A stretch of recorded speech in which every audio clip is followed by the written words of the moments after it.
네, 우리가 참 많이 불렀던 찬양이고 노래인데 원하고 바라고 기도하는 대로 우리의 삶을 하나님께서 변화시켜 주실 줄로 믿습니다. 우리 옆에 분과 인사 한번 하겠습니다. 수요 예배는 임재의 자리입니다. 시작. 수요 예배는 임재의 자리입니다. 수요 예배는 임재의 자리입니다. 네, 다른 것이 임재하는 것이 아니라 하나님이 임재하시는 은혜의 자리인 줄로 믿습니다. 우리 솔로몬의 성전에 대해서 꽤 오랜 기간 얘기하고 있습니다. 열왕기상 시작하면서 이미 솔로몬이 이제 등장을 하고 다윗은 이제 마지막 마무리를 한 다음에 솔로몬은 등장하자마자 뭐 지혜로 재판을 하고 꿈꾸고 이런 거 좀 있었지만 대부분의 이야기가 이 솔로몬의 이야기로 우리가 좀 계속 나누었던 것 같아요. 제가 한번 보니까 작년 겨울 시작할 즈음부터 이 솔로몬 성전 얘기 시작해가지고 지금까지 이어져 오고 있습니다. 여러분, 솔로몬 성전 어떤 의미일까요? 많이 이렇게 우리가 여러 가지 얘기를 나눠봤지만 제가 어떤 목사님이 하는 얘기를 좀 듣고 좀 재밌다라는 생각이 들었거든요. 그게 뭐냐면 본사와 지점 관계다 뭐 이렇게 얘기하신 분이 있었어요. 본사가 어디냐? 하나님 나라가 본사예요. 그렇죠? 근데 이 백성들이 여호와 하나님을 만날 수 있도록 지점을 내신 게 좀 적당하지 않은 것 같지 않아요? 저는 그래도 뭐 이런 어떤 비유라는 건요, 뭐 명확하게 다 들어맞는 건 아니잖아요.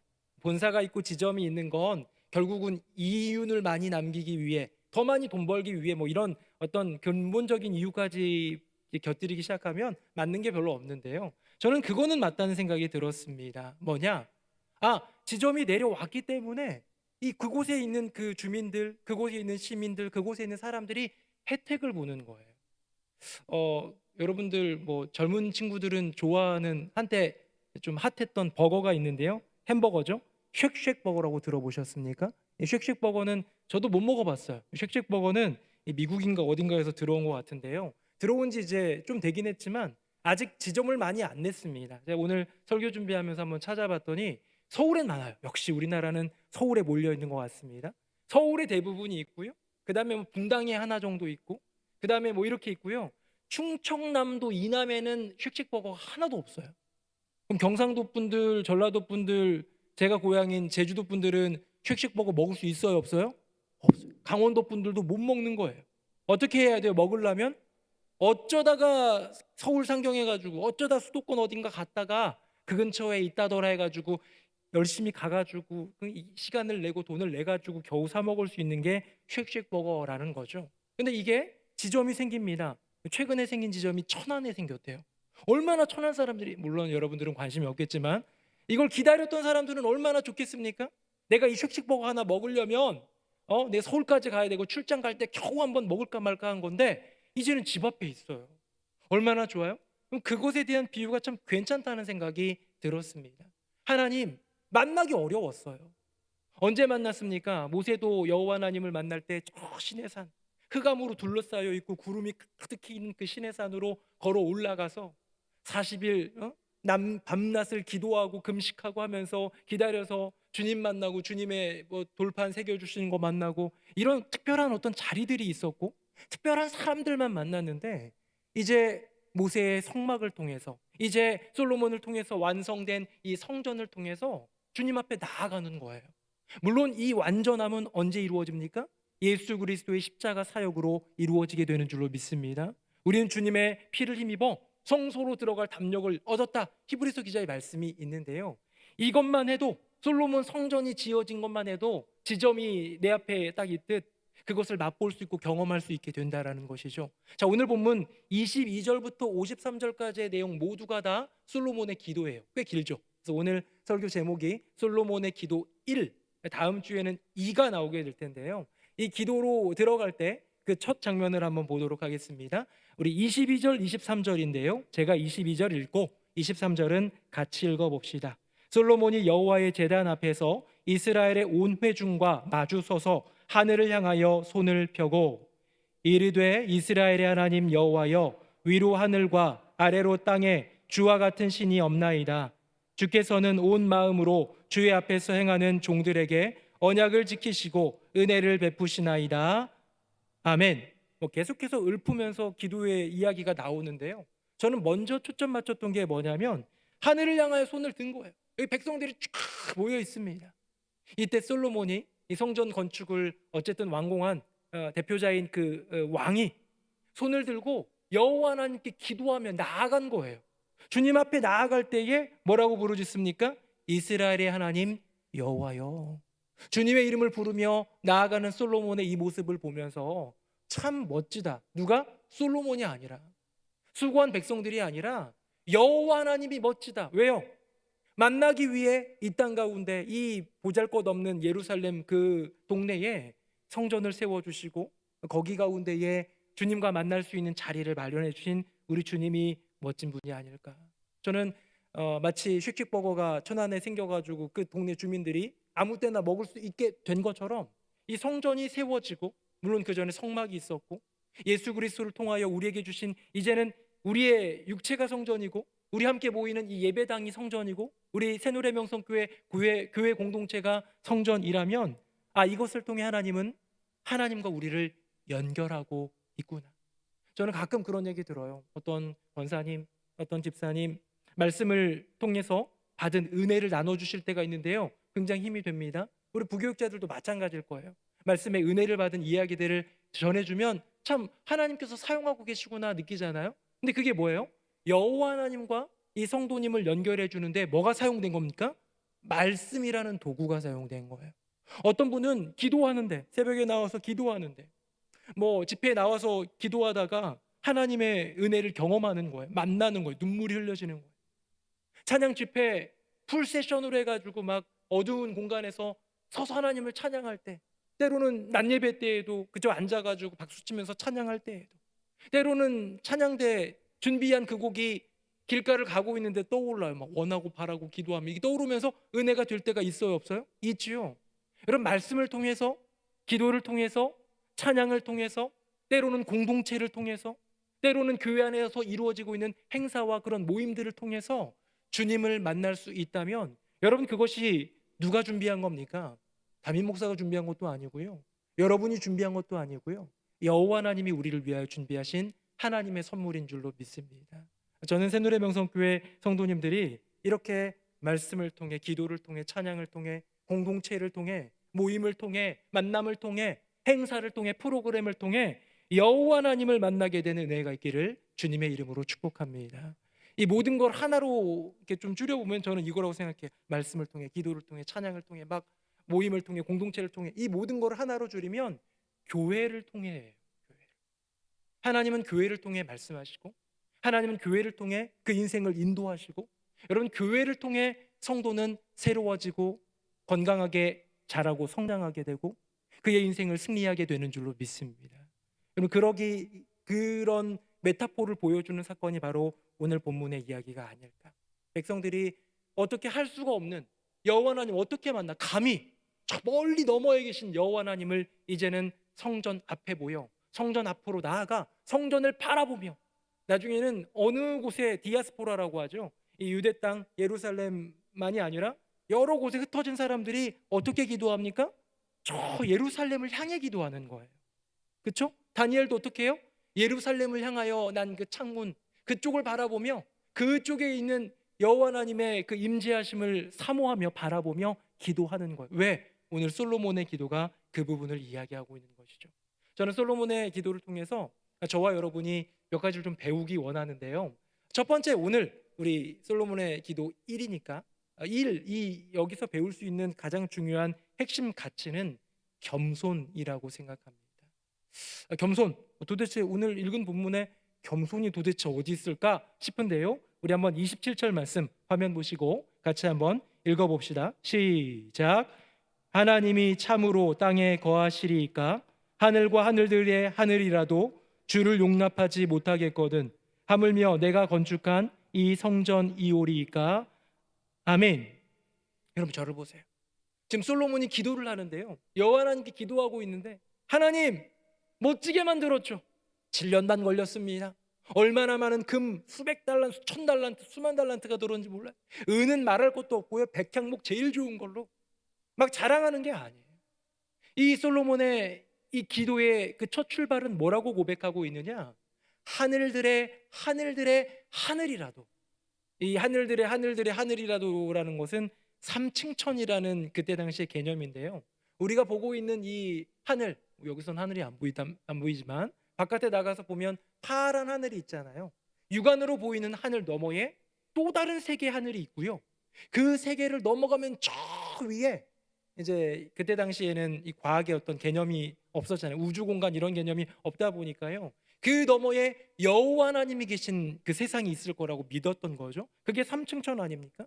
하늘, 그 위에 하늘, 그 하늘 위에 있는 그 하늘, 삼층천 저 위에서도 주님은 머무실 만한 곳이 없네. 주님은 워낙 영광스러우신 분이고 전능하신 분이니까 그런 삼층천도 여호와 하나님을 용납할 수가 없네. 받아들일 수 있는 자격과 그런 어떤 여건이 안 되는데 하물며 내가 건축한 이 성전 이오리이까. 이게 뭡니까? 저는 솔로몬의 기도에서 겸손을 발견했어요. 사랑하는 새누리명성교회 성도님들, 주님께 나아갈 때 겸손함으로 나아가는 우리 모두 되기를 주님의 이름으로 축복합니다. 여러분, 그게 진짜 중요한 원리예요. 왜? 하나님은 교만한 자를 물리치시고요. 물리치신다라는 건 싸워서 이기고 쓰러뜨리는 이 개념이 아니라 그냥 아예 그냥 나가라고 얘기하시는 거예요. 감히 앞에서 여호와 하나님 앞에서 이렇게 막 의기양양 자기가 한 거 자랑하고 막 이런 사람은 하나님 기뻐하시는 것이 아니라 겸손하고 낮은 마음. 오늘 본문에 있는 이야기를 공동 번역으로 제가 한번 읽어볼게요. 좀 더 실감이 납니다. 그러나 하나님께서 이 땅에 사람과 같이 자리 잡으시기를 어찌 바라겠습니까? 저 하늘, 저 꼭대기 하늘도 주를 모시지 못할 터인데 소인이 지은 이 전이야말로 말에 무엇하겠습니까? 이 전이야말로 말에 무엇하겠습니까? 이건 말할 가치도 없다는 거예요. 여러분, 이렇게 겸손하게 나아가는 솔로몬의 이 기도에 여러분 능력이 있어요. 왜? 주님이 임재하시거든요. 어떤 임금이 있습니다. 임금이 있는데요. 내가 백성들 집에 좀 이렇게 좀 방문했으면 좋겠다. 어렵게 사는 이들은 없는지, 혹시 뭐 좋은 일이 있는 집은 없는지, 가정들도 좀 돌아보고 싶고, 내 백성, 내 나라 내 백성들 어떻게 사는지 좀 보고 싶다 하면서 이렇게 추천이 올라왔는데요. 첫 번째 집은 이렇게 얘기하는 거예요. 임금님, 우리 집에 먹을 것 진짜 많아요. 저는요 대저택에서 살고 있고요. 앞에 수영장도 있어요. 심심하면 우리 집 놀러 오세요. 하나님 놀러 가겠습니까? 임금님이 놀러 갈까요? 왜요? 부족함이 없는 분이기 때문이에요. 반면에 어떤 사람이 올린 거죠. 임금님, 저희 집은 누추해서 임금님께서 머무실 만한 그런 곳이 못 돼요. 먹을 것도 부족해요. 하지만 그럼에도 불구하고 잠시라도 지나가시겠다면 제가 맨발로 나아가서 임금님을 영접하겠습니다 라고 하는 사람이 있다면, 여러분, 임금님은 누구 집으로 놀러 가시겠습니까? 누구 집에 가고 싶으시겠습니까? 아마 꼬마 아이들한테 물어봐요. 야, 너희는 누구네 집에 가고 싶냐 하면 아마 친구들 얘기하면 보통 이런 얘기예요. 누구네 집에 가고 싶어. 이유가 뭐냐면 뭐 그 친구랑 친해서도 있지만 장난감이 그 집은 너무 많아. 놀거리가 많고 아줌마가 먹을 걸 많이 줘. 뭔가 이득이 되고 유익이 될 때에 그걸 가고 싶어요. 조금 전에 있던 그 두 개의 집, 여러분들 중에 고르라고 한다면 당연히 전자를 고르지 않겠습니까? 수영장도 있다는데, 먹을 것도 많다는데, 대저택이라는데. 그런데요, 임금이신 우리 여호와 하나님에게는 필요한 게 없어요. 주님에겐 필요한 게 아니라, 주님은 지금 무언가를 얻기 위해 백성의 집을 찾는 것이 아니라 무언가를 채워주기 위해. 전 이걸 사랑이라고 봅니다. 그럼 사랑은 무언가를 얻기 위한 겁니까? 아니면 희생하고 나눠주고 채워주는 겁니까? 나의 필요를, 나의 부족한 부분을 채우기 위해 사랑하는 겁니까? 아니면 누군가의 연약함과 부족함을 돌봐주며 보듬어주며 채워주며 이해해주며 용납하며 희생하며 하는 것이 바로 사랑이겠습니까? 우리가 믿고 의지하는 여호와 하나님 아버지는 아무것도 부족함이 없는 분이에요. 그렇기 때문에 우리가 우리의 한계, 연약함, 부족함을 인정하며 주님 앞에 나아갈 때, 주님을 초청할 때 그 부족함을 고백하는 그 자리에, 겸손을 고백하는 그 자리에 주님이 임하시는 줄로 믿습니다. 우리가 너무 잘 알고 있는 바리새인과 세리의 기도가 있어요. 화면 한번 보겠습니다. 두 사람이 기도하러 성전에 올라가니 하나는 바리새인이요 하나는 세리라. 자, 바리새인은 어떻게 합니까? 나는 뭐 범죄한 적도 없고 불의, 간음, 토색한 적 없고 11조하고 금식 다 하고. 그 다음 13절에 세리는 어떻게 합니까? 가슴을 치면서 하나님이여 불쌍히 여기소서 나는 죄인입니다. 그렇게 고백하잖아. 예수님이 들려주신 이야기잖아요. 14절 말씀 우리 같이 한번 읽어볼까요? 시작. 내가 너희에게 이르노니 이에 저 바리새인이 아니고 이 사람이 의롭다 하심을 받고 그의 집으로 데려갔느니라. 아멘. 의롭다 하심을 받는다라는 건 뭐냐면 여호와 하나님이 네가 내 마음에 든다라는 뜻이에요. 이 의롭다라는 것은, 하나님의 의라는 것은 옳다 인정함 받는 건데요. 법정에서 이 의를 사용하자면 헌법이 기준으로 한 옳고 그름에 따져 너는 옳고 너는 그르다, 너는 이만큼 그르고 너는 이만큼 그르다 해가지고 이런 걸 분배하는 게 헌법의 의라면, 하나님의 의는요, 하나님께서 택하셔서 너 괜찮다, 내가 너 용납한다, 네가 참 좋구나, 네가 옳구나, 네가 맞구나 라는 거거든요. 그럼 누가 의롭다 하심을 받았습니까? 지금껏 살아오면서 불의, 토색, 간음하지 않고 11조 금식 열심히 했던 바리새인이 아니라 가슴을 치며 겸손하게 주님의 은혜를 구한 이 세리, 누구도 칭찬하지 않는 것 같은 그런 인생, 모두가 다 손가락질하는 것 같은 그 인생인데 그 사람이 의롭다함을 받는 거예요. 방금 읽은 본문 그 끄트머리에 이 본문이 있는데요, 이게 이렇게 이어지는지를 모르시는 분들도 계실 것 같아요. 화면 보겠습니다. 우리 14절 말씀인데요, 제가 한번 읽어볼게요. 내가 너희에게 이르노니 이에 저 바리새인이 아니고 이 사람이 의롭다 하심을 받고 그의 집으로 내려갔느니라. 같이요, 시작. 무릇 자기를 높이는 자는 낮아지고 자기를 낮추는 자는 높아지리라 하시니라. 아멘. 바리새인과 세리의 이야기, 그래, 통회하고 회개하는 사람을 하나님이 받아주셔, 우리가 이렇게 머릿속에 기억할 수 있는데요, 이 본문의 이 이야기의 마지막 부분에 주님이 주시는 교훈이자 결론은 뭐냐면, 누구든지 자기를 높이는 자는 낮아진다는, 우리가 늘 들어왔던 그것, 오히려 자기를 낮추고 저는 아무것도 아닙니다, 부족합니다 라고 고백하는 그 인생은 주님께서 어떻게 해주십니까? 높여주신다는 거예요. 여러분, 이것은 인생에도 적용이 되고요, 인간관계에도 적용이 되고요, 오늘 본문에 나오는 대로 기도에도 적용이 된다는 사실. 솔로몬은 왕입니다. 가진 거 많았어요. 똑똑했어요. 시를 읽고 잠언을 말하면 그것 때문에 사람들이 막 놀라고, 판결을 하면 눈이 휘둥그레지고 저쪽에 있는 스바에 있는 여왕이 와가지고 감탄하고 많은 사람들이 공물을 바치는 그 당대의, 그 시대의 당대의 정말 그 고대 근동에 명망이 있는 왕가의 왕, 한 나라의 임금. 근데 그런 사람이 열심을 다하여서 성전을 지은 다음에 여호와 하나님 앞에 나갈 때 제일 먼저 들은 것은 무엇입니까? 겸손의 고백이라는 것. 사랑하는 새노래 명성교회 성도님들, 겸손히 고백할 때 겸손의 왕께서 임재하시는 줄로 믿습니다. 주님은요, 정말로 귀한 분이거든요. 저는 이 첫 번째 우리 깨달음이자 우리가 배워야 될 것, 바로 무엇이냐면 겸손할 때 임금님이 오신다. 이게 우리 안에 좀 먼저 있었으면 좋겠고요, 그 다음에 이것보다 더 중요하고 더 근원적인 이야기가 하나 있습니다. 우리 다음 한번 볼 텐데요, 우리 9장 3절입니다. 우리 화면 보시고 같이 한번 읽어보도록 하겠습니다. 시작. 여호와께서 그에게 이르시되 내 기도와 내가 내 앞에서 간구한 바를 내가 들었은즉 나는 내가 건축한 이 성전을 거룩하게 구별하여 내 이름을 영원히 그곳에 두며 내 눈길과 내 마음이 항상 거기에 있으리니. 아멘. 타이틀인데요, 저를 한번 따라하도록 하겠습니다. 겸손할 때 임금님이 오신다. 시작. 겸손할 때 임금님이 오신다. 할렐루야. 아멘. 여러분이 겸손할 때 임금님이 우리의 심령 가운데 오시는 거예요. 두 번째입니다. 화면 보시면서 해도 돼요. 제가 한번 읽어볼게요. 진짜 겸손하신 분은 하나님이다. 시작. 진짜 겸손하신 분은 하나님이다. 아멘. 여러분, 우리가 이 솔로몬의 기도를 보면서 이 긴 기도, 우리 다음 주에도 이어져야 되고 저기 53절까지 이어질 것 같은 이 긴 기도, 그 첫 출발을 솔로몬은 겸손한 고백으로 주님께 올려드렸는데요, 그러면서 제가 얘기했죠, 솔로몬의 기도는 겸손한 기도였습니다. 겸손한 그 마음의 고백에 주님이 임재하십니다 라는 말씀을 드렸는데, 여러분, 진짜 겸손하신 분은 여호와 하나님이십니다. 방금 읽은 본문을 보면요, 여호와 하나님 이렇게 말씀하세요. 다시 한번 보겠습니다. 내 기도와 내가 내 앞에서 간구한 바, 그렇게 부르짖고 백성들 앞에서 두 손 들고 기도한 그 기도 내가 들어서 어떻게 하겠다고요? 내 이름을 영원히 그곳에 두며 내 눈길과 내 마음이 항상 거기에 있으리라. 아멘.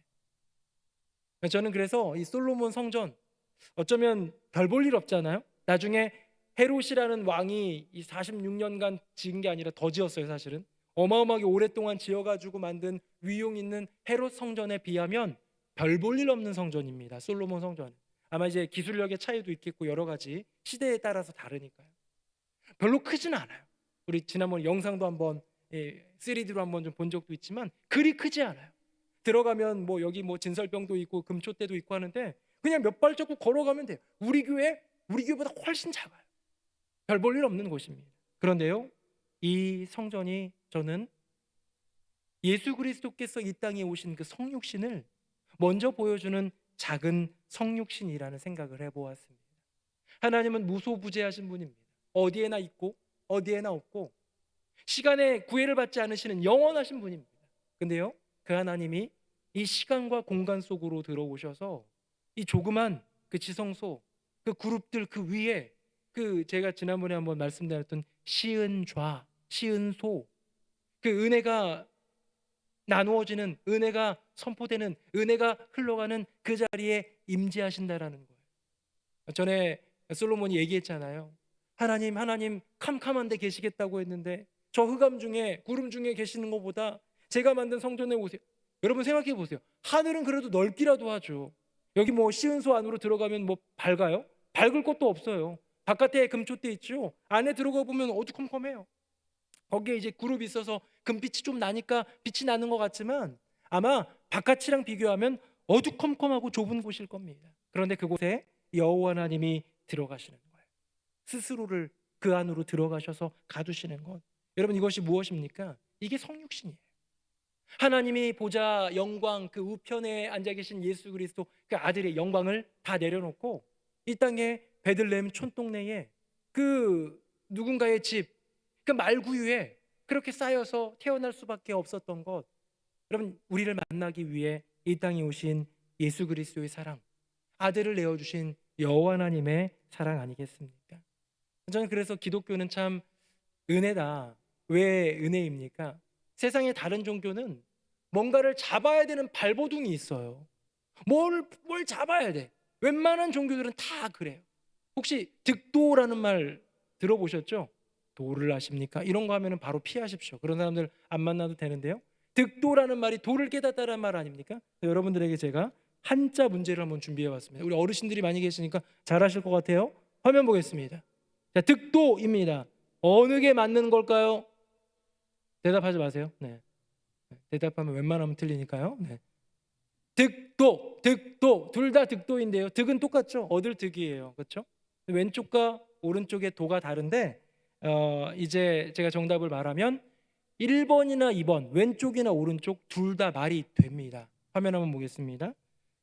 우리 왼쪽에 있는 그 득도 우리가 너무 더 잘 아는 길도자 이거는요. 오묘한 이치나 도를 깨달음 할 때 득도이고요. 그 뒤에 있는 득도는 불교 용어입니다. 미혹의 세계를 넘어 깨달음의 경지의 이름이라는 뜻이에요. 뭐 중요하지 않습니다. 좀 다르다는 거 환기를 시키기 위해 잠깐 한번 갖고 와봤는데요. 여러분 세상 사람들은 저거 위에 가요. 득도 물론 저것조차 안 하는 동물적으로 욜로로 살아가는 인생. 나 뭐 다 그냥 어차피 썩어 죽을 건데 뭐 절대자가 어딨어, 내세가 어딨어 라고 생각하면서 그렇게 그냥 흥청망청 사는 인생도 있지만 그래도 나름 뭔가를 바라고 의미 있는 삶, 보람 있는 삶, 뭔가 좀 남길 만한 삶, 뭔가 좀 알고 싶은 그 진리에 대한 욕구 이런 걸 갖고 있는 사람들이 바라는 길은 득도입니다. 그 길이 세상이 말하는 참 이치인지 아니면 불교에서 얘기하는 그 깨달음 이 영역인지는 잘 모르겠지만 이런 것들이에요. 예전에 그 아르키메데스라는 사람이 이 금과 은 왕관에 섞여 있는지 안 섞여 있는지 이거 분해하지 말고 한번 알아봐라 그러니까 이걸 어떻게 알아야 될까 하다가 목욕탕에 들어갔더니 물이 푹 나가는 거 보며 아 부피를 이렇게 하면 되겠다 해가지고 뭐라고 외쳤습니까? 유레카 외쳤잖아요. 그렇죠? 유레카. 여러분 이게 뭐예요? 깨달았다는 거예요. 그냥 이건 과학의 원리를 깨달은 건데 이것도 득도 돼야 한대요. 오른쪽 득도는 아니겠지만 왼쪽 득도가 되는 거예요. 데카르트가 얘기합니다. 내가 철학 엄청 고민해 봤는데 이제 깨달았어. 뭘 깨달았느냐? 나는 생각한다. 고로 존재한다. 요 명제만큼은 진리구나 라는 곳에서 출발하면서 모든 것들을 이 사변으로, 이성으로 해결해 나가는 그런 이성주의가 계속해서 나왔지요. 여러분, 이것도 뭡니까? 이것도 득도예요. 세상은 득도를 외칩니다. 뭔가를 깨닫고 싶어요. 내가 남들이 모르는 걸 깨닫길 원하고, 내 인생의 의미를 찾기 원하고, 내가 존재하는 이유가 뭔지를 알기 위해서 득도를 위해서 나아갑니다. 이 득도를 위해 가지고 아등바등 어디에 있는지 모르는 득도 위를 바라보며 저 영혼을 바라보면서 득도를 향해서 나아가는데요, 우리 기독교 신앙은 다른 거예요. 뭐요? 여호와 하나님이 우리를 위해서 내려오시는 거예요. 우리는 맞이하기만 하면 되는 거예요. 동의를 안 하시는 것 같은 표정이, 왠지 나도 득도하고 싶은데 이런 생각이 드실 수도 있는데요, 물론 맞습니다. 하나님의 말씀을, 오묘한 말씀을 깨닫는 것, 일러주신 비유, 귀 있는 자만이 들을 수 있고 주님이 깨닫게 하시는 은혜가 있어야 깨닫게 하는 거기 때문에 그것도 영적인 득도, 믿음 안의 득도, 기독교의 득도도 맞아요. 근데요, 본질적인 게 뭡니까? 깨닫고 나면 뭘 깨달은 거예요? 하나님이 날 위해 십자가 지셨구나. 내가 주님만 믿으면, 주님만 받아들이면, 그 십자가 아래 엎드리면, 그 주님 이름 의지하면 나 구원받는 거예요. 여러분, 이게 득도 아니에요? 그렇죠? 그래서 할 수 있는 게 뭡니까? 주님, 저는 죄인입니다. 저를 용서하여 주시옵소서. 세상은 득도하여서 그 깨달은 도를 잡고 이 도를 따라 살려고 노력하는 인생이 다라면, 우리 기독교 신앙은 뭡니까? 하나님 만나는 거예요. 진짜 도이신 여호와 하나님, 말씀이 육신이 되어 우리 가운데 거하신 그 하나님, 이 도, 이 참 도를 깨달아 알게 되는 것이 진짜 신앙이라는 것이죠. 오늘 저는 여호와 하나님의 이 모습을 보면서, 솔로몬을 보면서 이 사람은 겸손한 마음으로 그 모든 상황 속에서 하나님을 찾았던 겸손의 기도를 드리는 사람이구나 라는 생각, 이게 1번이었어요. 그렇죠? 겸손할 때 임금이 찾아오신다는 거.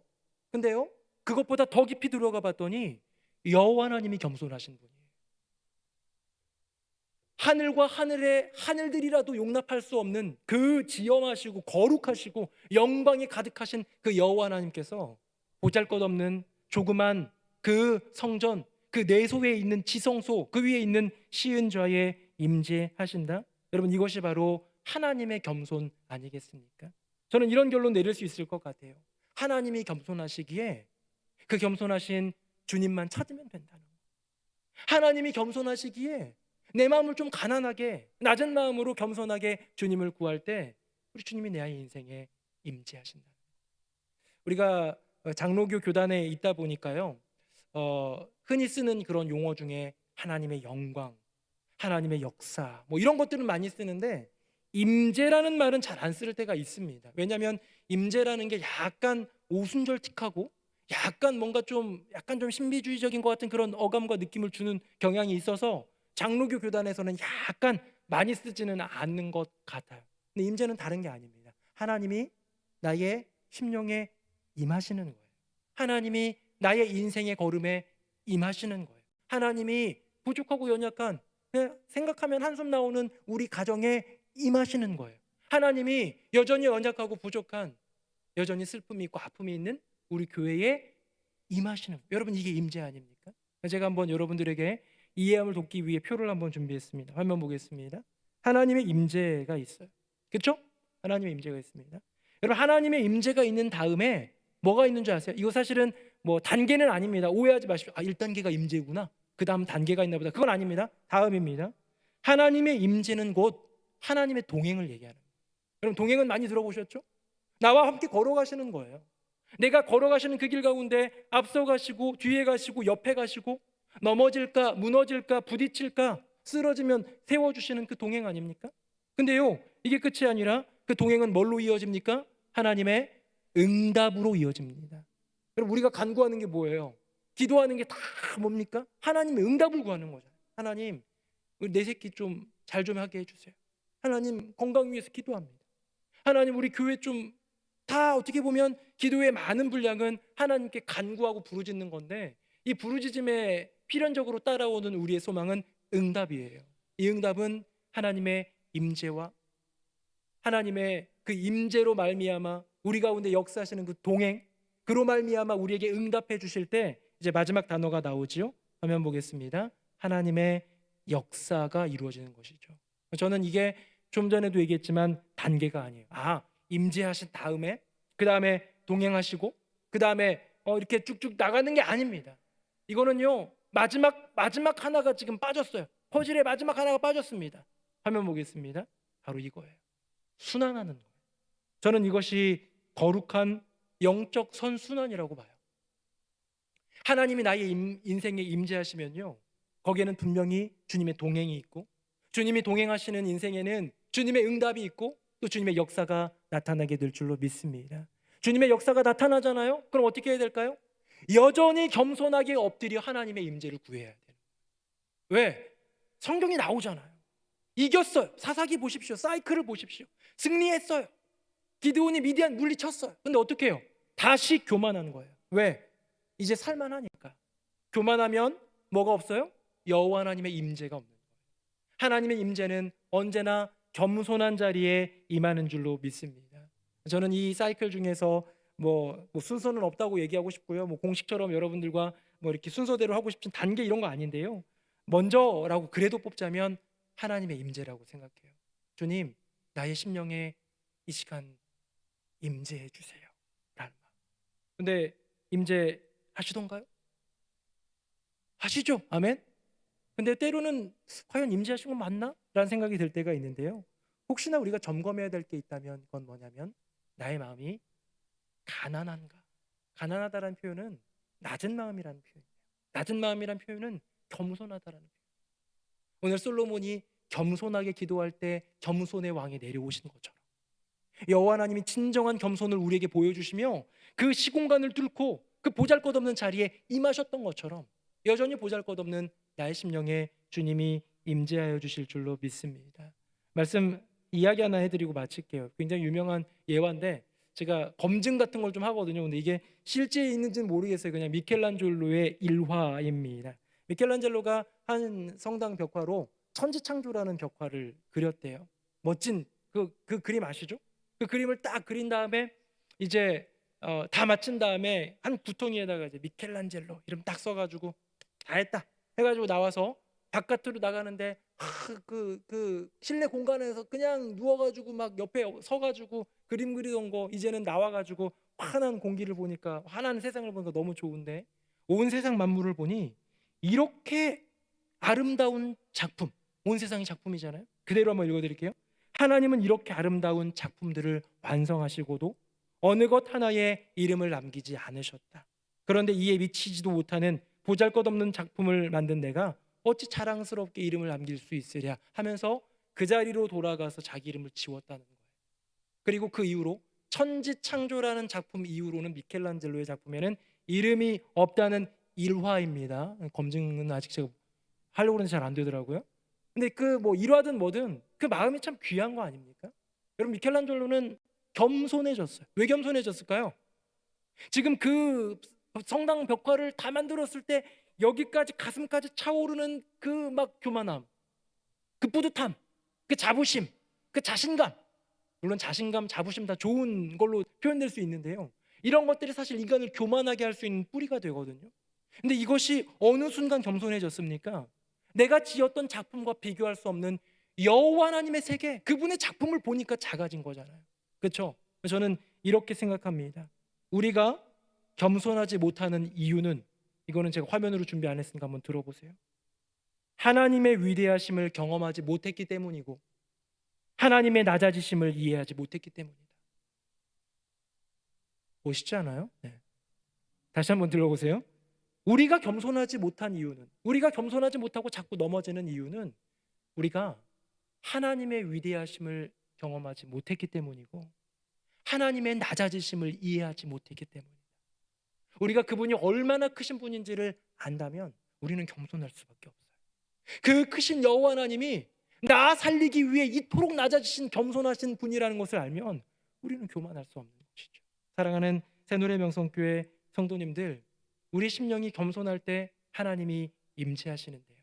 솔로몬이 겸손하게 주님께 구할 때 꿈 가운데 나타나서 내가 너의 기도를 들었다, 내가 이름을 너에게 두고 내가 영원토록 거하리라, 그렇게 말씀하여 주시고 만나 주신 것처럼 우리가 겸손하게 주님을 구할 때 주님이 임재하신다면 우리의 심령 속에 하나님의 위대하심을 고백하고 하나님의 낮아지심을 고백함으로 그 겸손함을 끝까지 지켜나가고 주님의 임재하심을 끝까지 붙드는 저와 여러분 되기를 예수님의 이름으로 축복합니다. 솔로몬이 이후에 계속 얘기해요. 주여, 주여, 주여, 이곳에 임재하여 주시옵소서. 주여, 나의 기도를 들어 주시옵소서. 그 찬양 가사를 담은 임재라는 창 함께 찬양하면서 나아가도록 하겠습니다.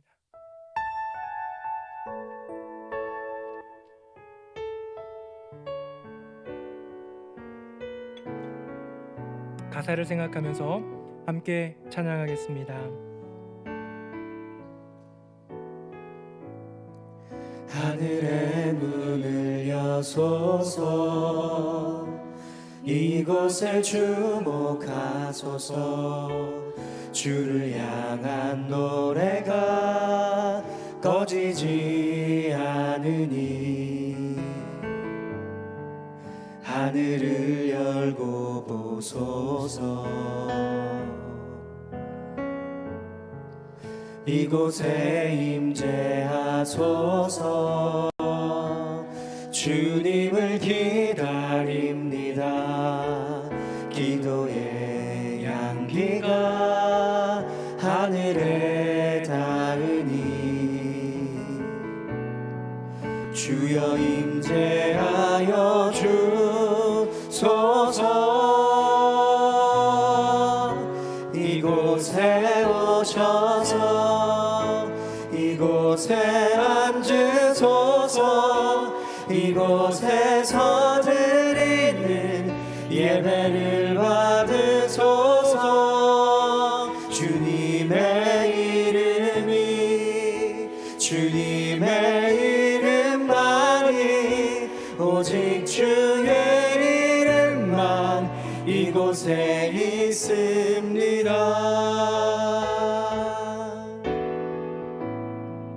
하늘의 문을 여소서. 이곳을 주목하소서. 주를 향한 노래가 꺼지지 않으니 하늘을 열고 보소서. 이곳에 임재하소서. 주님을 기다립니다. 기도의 향기가 하늘에 닿으니 주여 임재하여 주소서. 이곳에 오셔서 이곳에 앉으소서. 이곳에서 드리는 예배를 받으소서. 주님의 이름만이 오직 주의 이름만 이곳에 있습니다. 이곳에 오셔서 이곳에 앉으소서. 이곳에서 드리는 예배를 받으소서. 주님의 이름만이 오직 주의 이름만 이곳에 있습니다. 우리 두 손을 좀 가슴에 한번 좀 모아봤으면 좋겠습니다. 주님이 교회에도 임재하시고 세상에도 임재하시고 솔로몬 성전에도 임재하시고 우리의 가정에도 임재하시지만 주님이 임재하셔야 될 가장 기본적인 단위는 바로 나의 부패한 심령인 줄로 믿습니다. 주님이 머무실 만한 장소가 아닙니다. 주님이 그 거룩하신 주님이 영광스러우신 주님이 그 빛나시는 주님이 머무실 만한 자리가 여기가 아닙니다. 도대체 여기에 머무실 수 없습니다. 하지만 그렇게 진심을 담아 고백하며 겸손하게 주님을 부르짖으며 찾을 때 주님 우리의 심령 가운데 임재하시는 줄로 믿습니다. 우리 시간 기도할 때 여호와 하나님 나의 더럽고 추한 심령에 임재하여 주시옵소서. 우리 다 함께 통성으로 기도하겠습니다. 함께 기도하겠습니다. 주님, 살아계신 아버지 하나님 연약한 우리의 심령 가운데 우리 안에 오셔서 임재하여 우리를 주시옵소서. 구원하신 그 하나님의 여전히 은혜를 추악하고 잊지 않게 부패한 나의 해주시옵소서. 심령 가운데 임재하여 살다 주시옵소서. 보면 2000년 전 이 땅 가운데 오실 때 가장 보잘것없는 누군가의 집 그 마구간 말구유보다 더 추한 곳이 나의 심령이니라. 주님이 결코 머무실 수 없는 더러운 죄악이 머무는 곳이 바로 나의 심령. 하지만 주님 그 모든 죄악과 모든 더러움을 보시고 나를 사랑하시고 나를 기뻐하시기 나를 통하여 하실 일이 있다 말씀하시니 주님 나의 심령 가운데 임재하시기를 원하시는 주님 임재하여 주시옵소서. 주님 나의 이 더러운 심령 가운데 임재하여 주셔서 이곳 가운데 역사하여 주시옵소서. 나와 동행하여 주시고 나의 부르짖음에 응답하여 주시옵소서. 주님 하늘 문을 여셔서 우리의 심령 가운데 역사하시는 주님을 우리 모두가 만나게 하여 주시옵소서. 오 주님 임재하여 주시옵소서. 아멘. 우리 한 번 더 기도하기 원합니다. 이제는 나의 가정을 위해 기도합시다. 하나님 보시기에 여전히 연약하고 부족한 우리의 가정을 주님께 올려드리며 겸손한 마음으로 간구합시다. 우리의 교회를 올려드립시다. 아픔이 있고 슬픔이 있는 여러 가지 많은 질병과 가난과 어려움 속에 서덕이며 눈물 짓는 성도들이 많은 사랑하는 이를 잃고 슬퍼하고 아파하는 이가 있는 이 교회 가운데 주님 임재하여 주시옵소서. 아멘. 나의 가정과 우리 새누리 명성교회 위에 또 이 나라 이민족 위에 임재해달라고 우리 두 손 들고 주님의 이름 세 번 부르짖고 기도하겠습니다. 주여 주여 주여 아버지 하나님 임재하여 주시옵소서. 주여 임재하여 주시옵소서. 주여 우리의 삶 가운데 임재하여 주시옵소서. 우리의 가정 가운데 임재하여 주시옵소서. 우리의 교회 가운데 임재하여 주시옵소서. 깨어진 가정입니다. 무너진 가정입니다. 사랑이 식은 가정이고 소망이 없는 가정입니다. 두려움이 있는 가정입니다. 괴로움이 있는 가정입니다. 주여 불쌍히 여겨주시옵소서. 주여 우리 교회 아픔이 있는 교회 상처가 있는 교회 주님 여전히 질병 때문에 눈물 짓는 성도가 있는 교회 여전히 가난 때문에 어덕이며 괴로워하는 성도가 함께 거니는 그런 교회 사랑하는 이를 잃고 아파하며 눈물 짓는 우리 교우들이 있는 그런 교회 주님 하지만 주님 이런 교회라도 이런 가정이라도 주님 사랑하시기에 임재하시는 순종할 줄 알고 주님 임재하여 주시옵소서. 주님 역사하여 주시옵소서. 주님 응답하여 주시옵소서. 주님 동행하여 주시옵소서. 우리는 연약하고 우리는 부족하고 우리는 무너졌고 우리는 추악하나 부패하였고 죄악 가운데 우리의 가정도 우리의 교회도 하나님 그럼에도 불구하고 낮은 마음으로 가난한 마음 찢어진 심령으로 상한 심령으로 주님을 찾는 임재하시는 주님을 바라보고 주여 임재하여 주시옵소서. 오 주여 임재하여 주시옵소서. 살아계신 아버지 하나님 우리의 심령은 주님이 머무실 만한 그런 장소가 아닙니다. 우리의 가정도 우리의 교회도 연약함과 부족함과 아픔이 여전히 공존하는 주님처럼 온전한 빛이 머무실 만한 공간이 아닌 것처럼 보입니다. 하지만 주님 오늘 솔로몬의 기도를 통해 그 겸손한 기도에 주님 응답하시고 임재하셨던 이 사건을 기억하며 우리 조금 용기 내어 예수의 보혈 의지하여 그 이름 의지하여 기도합니다. 주여 우리의 심령에 임재하여 주시옵소서. 우리의 연약하고 부족한 가정에 임재하여 주시옵소서. 우리 사랑하는 새누리 명성교회 임재하여 주시옵소서. 우리 가운데 진정 임재하시는 지금도 임재하시는 임재하시기 위해 이 땅에 오신 우리 주 예수 그리스도의 이름으로 기도드립니다. 아멘.